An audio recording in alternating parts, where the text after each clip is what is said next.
Pour commencer, nous allons enfin commencer avec, nous avons le plaisir d'accueillir Madame Corinne Lepage, ancienne ministre française de l'Environnement et avocate spécialisée en droit environnemental.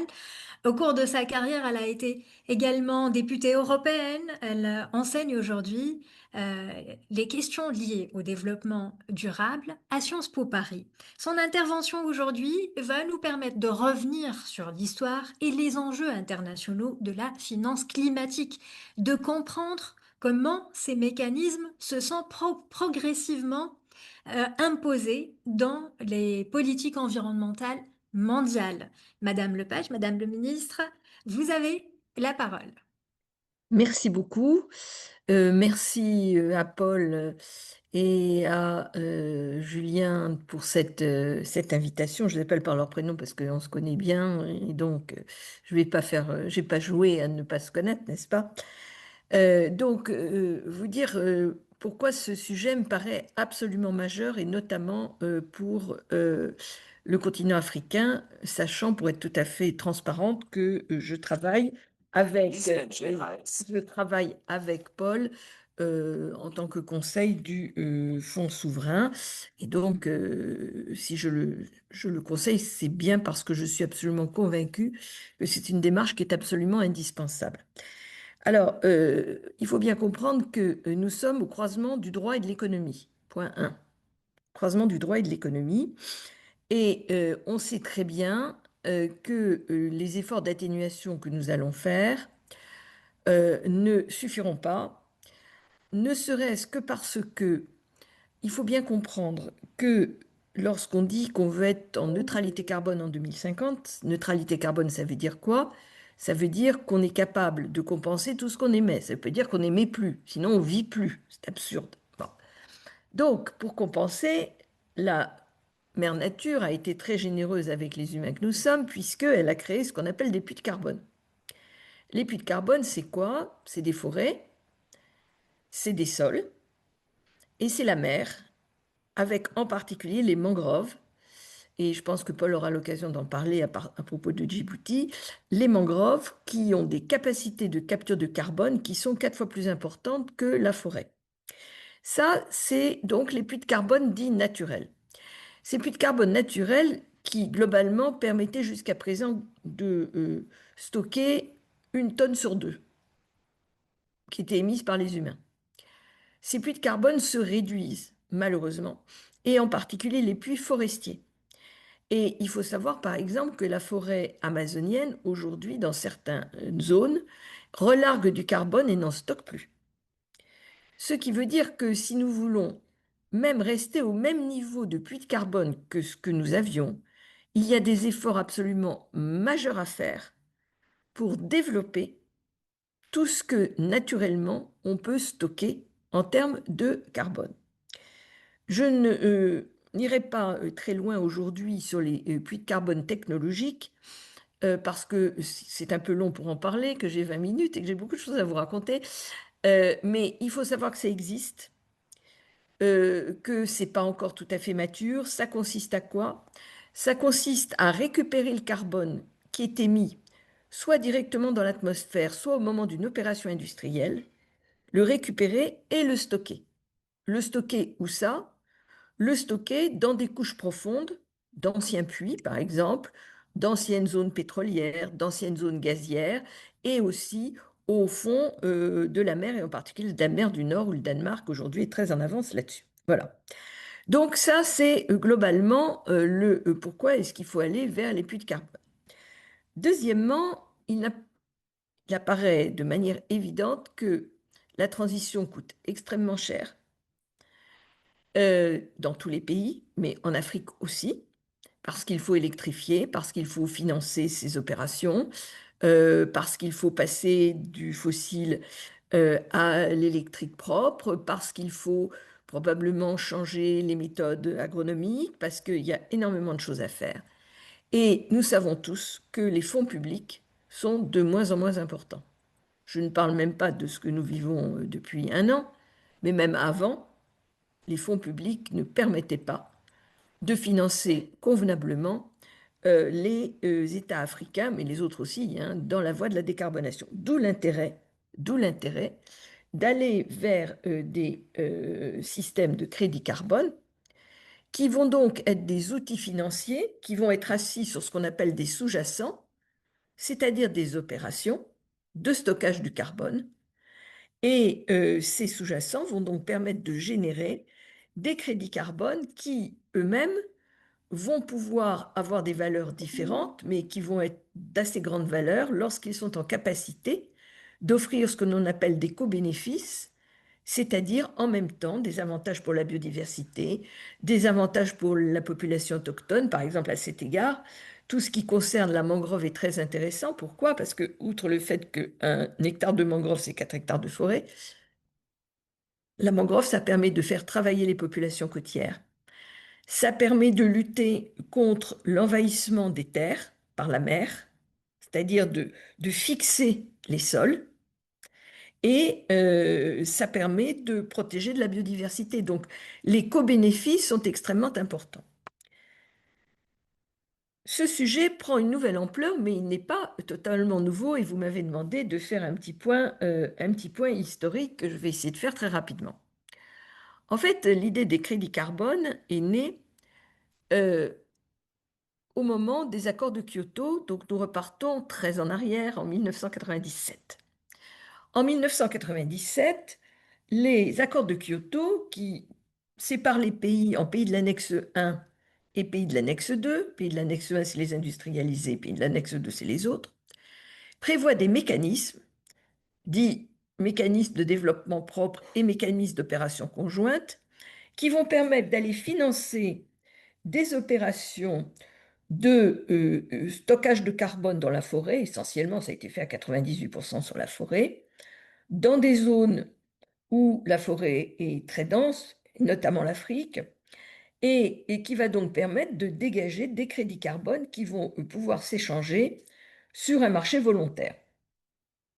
Et donc, entre 1997, disons, et 2015, on a vu se développer à la fois ces mécanismes de développement propre qui avaient quand même un petit parfum étatique et les marchés carbone les crédits carbone sur le marché volontaire.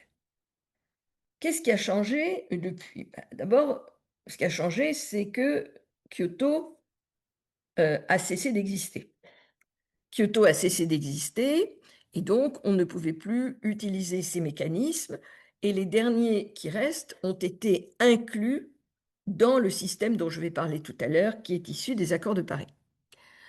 Deuxièmement, on s'est dit qu'il fallait passer à une autre vitesse en termes de crédit carbone et s'est posé la question de la manière dont ces crédits carbone pouvaient être, euh, comment dire, euh, non pas assimilés, mais pouvaient être en liaison, disons, avec les crédits carbone des marchés étatiques, notamment européens, puisque vous savez que l'Europe a mis en place un marché des quotas d'émissions qui c'est d'abord à concerner l'énergie et un certain nombre d'installations industrielles, puis, et c'est très important pour ce dont Paul parlera plus tard, le transport maritime et le transport aérien, et qui devrait concerner dans les mois qui viennent une partie de l'immobilier et une partie de la mobilité, ce qu'on appelle le TS2. Euh, Ça, c'est les marchés étatiques. Et puis, il y a les marchés carbone. Alors, les marchés carbone, donc ils n'ont pas les quotas d'émission, ils sont en grande transformation. Pourquoi? Parce que les accords de Paris ont prévu, dans leur article 6, paragraphe 2 et 6, paragraphe 4, la possibilité de développer un système onusien des crédits carbone qui remplissent toutes les conditions voulues pour être valorisés, pour être contrôlés, pour qu'il n'y ait pas de double comptabilité, pour qu'il n'y ait pas de crédit fantôme, qu'on a malheureusement beaucoup vu se développer au cours du début du XXIe siècle. Et donc, progressivement, au fil et à mesure des COP, notamment celle de Bakou de l'année dernière, celle de Belém cette année, on est arrivé à un système à peu près complet pour mettre en œuvre ces articles 6.2 et ces articles 6.4. Parallèlement, l'Europe a mis en place une réglementation sur les crédits carbone, ça s'appelle le CRCF, mais enfin peu importe, a mis en place une réglementation sur les crédits carbone dont l'objectif est de les encadrer et de bien distinguer des crédits à long terme, donc qui peuvent durer 100 ans, par exemple, et plus de 100 ans, et puis des crédits à court terme qui vont être ceux qui sont liés à des opérations agricoles, par exemple, qui va être 5 ans, voire 10 ans. Et puis la forêt qui est au milieu de ça, 35 ans, et puis les produits, par exemple le biochar, qui est du charbon artificiel que l'on peut mettre sur les sols et qui va donc permettre de stocker du carbone dans le cadre de l'amendement des sols.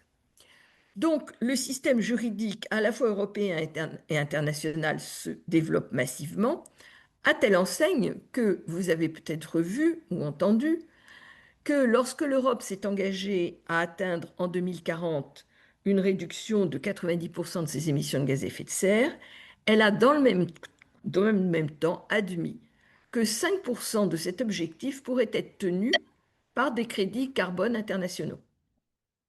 Donc, des crédits carbone qui peuvent être fabriqués en Afrique.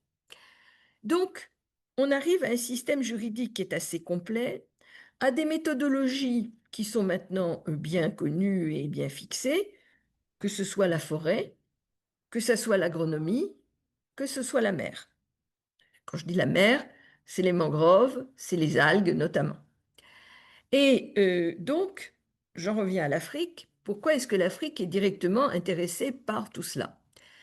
Parce que, comme Paul l'a rappelé, l'Afrique est un continent qui est doté d'une nature absolument extraordinaire et qui, jusqu'à maintenant, a été peu ou pas valorisé. Ou pas assez, en tout cas.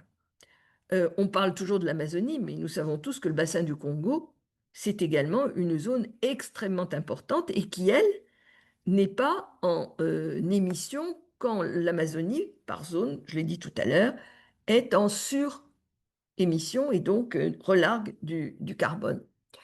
Donc il y a effectivement là une voie très intéressante pour l'Afrique, pour à la fois, et je terminerai là-dessus, répondre à plusieurs objectifs. Premièrement, les pays africains comme les autres ont pris des engagements dans le cadre des accords de Paris. Il faut bien qu'ils les tiennent. Dans la mesure où les pays du Nord ne financent pas à un niveau suffisant, même à un niveau qui avait été convenu, les opérations de transition qui sont indispensables, il faut bien trouver des moyens de financement. Donc les crédits carbone sont un moyen de financement tout à fait adéquat. C'est le premier point. Deuxièmement, l'initiative dont vous parlerez cet après-midi, qui consiste en fait à appliquer le système européen aux pays africains pour les mêmes raisons, en disant nous sommes souverains chez nous, nous pouvons donc tout à fait soumettre à une taxe les émissions de gaz à effet de serre du transport, à raison de 50%, parce qu'il y en a 50% pour nous, puis 50% pour celui vers qui va le transport ou d'où vient le transport, et utiliser cet argent pour financer des opérations vertueuses qui, elles-mêmes, vont permettre de générer des crédits carbone, de financer d'autres opérations, etc. Et on rentre donc dans un cercle qui est extrêmement vertueux. La limite de tout ça, bien évidemment, c'est le sérieux, c'est-à-dire le fait que ces crédits carbone répondent à un certain nombre de critères, dont le plus important est celui de l'additionnalité, c'est-à-dire qu'il faut prouver qu'effectivement, l'opération que vous avez menée à bien a amélioré la situation climatique. Vous devez prouver que sans vos crédits carbone, vous n'auriez pas pu financer cette opération. Je dirais qu'en Afrique, je pense que c'est quelque chose qui peut être fait. Et vous devez prouver que cette opération ne répond pas à une obligation législative. Parce que c'est une obligation, vous n'avez pas le choix. Donc, il n'y a pas d'additionnalité, puis de toute façon, il fallait le faire. Voilà.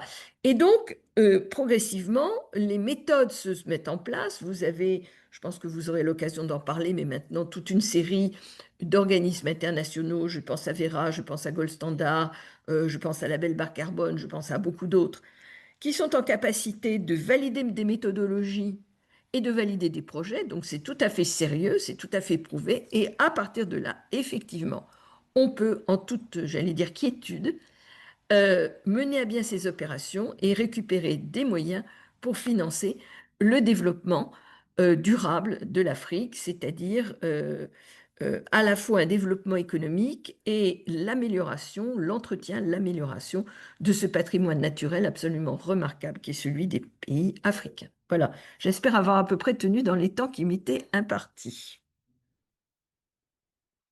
Parfaitement. Merci beaucoup, Madame Lepage. Alors, pour nos journalistes qui sont présents, si vous avez des questions, vous pouvez lever la main ou bien écrire vos questions dans les commentaires. Oui, allez-y. On a une question de Deogracias, si j'ai Je vous bien écoute. prononcé le Oui, prénom. oui, c'est Deogracias Chubak. Bonjour monsieur. Oui, bonjour madame, merci encore une fois pour votre présentation. Alors, on vous Deogracias, entend pas très bien. Je ne sais pas si c'est que moi ou est-ce que Madame Non, Lepage, vous non, l'entendez bien? pas bien. Non, c'est pas Ouais. très... Si vous pouvez moi je parler un l'entends petit pas peu bien. plus fort. Oui, je disais, moi c'est Deogracias Chubaka. Vous m'écoutez? Oui, Oui, enfin, on vous entend, mais pas très très bien, hein, le son allez-y. est... Mais Ok, Sinon, allez-y, posez votre question. tapez votre question dans le chat, on la lira pour vous sinon. Mm. ah, ok. Mais Est-ce qu'il y a d'autres... essayez de dire votre question et après, si on ne vous entend pas, Oui, oui, je disais, je remercie madame pour sa présentation. Alors moi, ma question était de savoir par rapport à ces critères d'additionnalité Oui, pour les crédits carbone.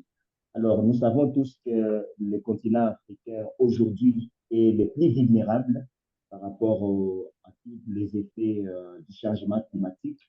Et d'ailleurs, Paul l'a bien souligné avec des chiffres que l'Afrique bénéficie à moins de 4% du crédit carbone, alors que c'est elle qui en paye le prix le plus cher au regard de toutes les conséquences c'est climatiques. vrai, c'est vrai. Alors, je voudrais savoir, parce que vous avez dit dans votre présentation que les pays qui souscrivent au crédit carbone doivent prouver que l'opération à mener améliore les conditions climatiques.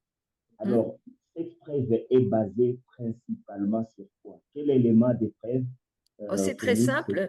On calcule les tonnes de carbone que vous économisez. C'est très basique. On n'est pas dans l'adaptation, si c'était ça votre question. On est dans les tonnes de carbone qui sont économisées. Par contre, vous pourrez avoir un co-bénéfice sur l'adaptation Et qui si on va jouait sur valoriser votre crédit l'atténuation? carbone. Mais c'est bête et méchant, hein. Combien de tonnes vous avez économisé? C'est tout. Et on surveille ça et on le vérifie. Et on vous paye en fonction de la tonne de carbone économisée. Ok, merci. Autre question? merci beaucoup. On a une autre question, oui, une dernière question de Michael. Allô, Michael, ouais, vas-y. bonjour. Bonjour. Bonjour. Alors, je suis Michael Mukwangi, journaliste spécialiste de l'environnement au niveau du Gabon. Je suis le fondateur de la Lettre Verte. Je ne sais pas si vous m'entendez bien. Très bien, monsieur. Ah, merci beaucoup. Il est vrai que je prends la réunion un peu en cours, mais quand même, je suis tombé sur votre propos, votre présentation qui m'a assez interpellé, étant donné qu'elle est assez édifiante et assez importante. Alors, importante pourquoi? Comme vous le savez, le Gabon, il y a quelques années, d'accord, s'est aventuré sur la question des crédits carbone. D'accord? Son principe a été même validé par l'ONU, sauf qu'au jour d'aujourd'hui, d'accord, cette démarche n'a pas abouti. Alors, ma question est de savoir, est-ce qu'on n'est pas dans un mécanisme assez volatile dont les fondamentaux n'ont pas encore été bien mesurés et bien assis pour que les pays puissent en bénéficier? Alors, il y a des gens beaucoup plus spécialistes que moi là-dessus, mais je vais vous faire la réponse qui me paraît être la mienne. On est dans des balbutiements en réalité. C'est-à-dire, comme je l'ai rappelé, les crédits carbone, ça date pas d'aujourd'hui, hein, ça date il y a 30 ans, mais les méthodes de comptabilité pour les vérifier ont beaucoup changé, beaucoup évolué, se sont beaucoup précisées. Et je dirais que jusqu'à l'intervention de la mise en œuvre des articles 2 et 6 et toutes les règles qui ont été mises en place, bah, on était encore, je dirais, dans un entre-deux. Donc, c'est pas impossible si le Gabon, qui était en avance, euh, c'est, est entré dans le chemin des crédits carbone marché volontaire, probablement à l'époque, qu'il y ait pu avoir quelques déboires. Mais là, je pense qu'on rentre sur des choses qui sont des systèmes qui sont beaucoup plus, bon, je dirais pas perfectionnés parce que ça mérite encore de l'être, mais enfin beaucoup plus sûrs.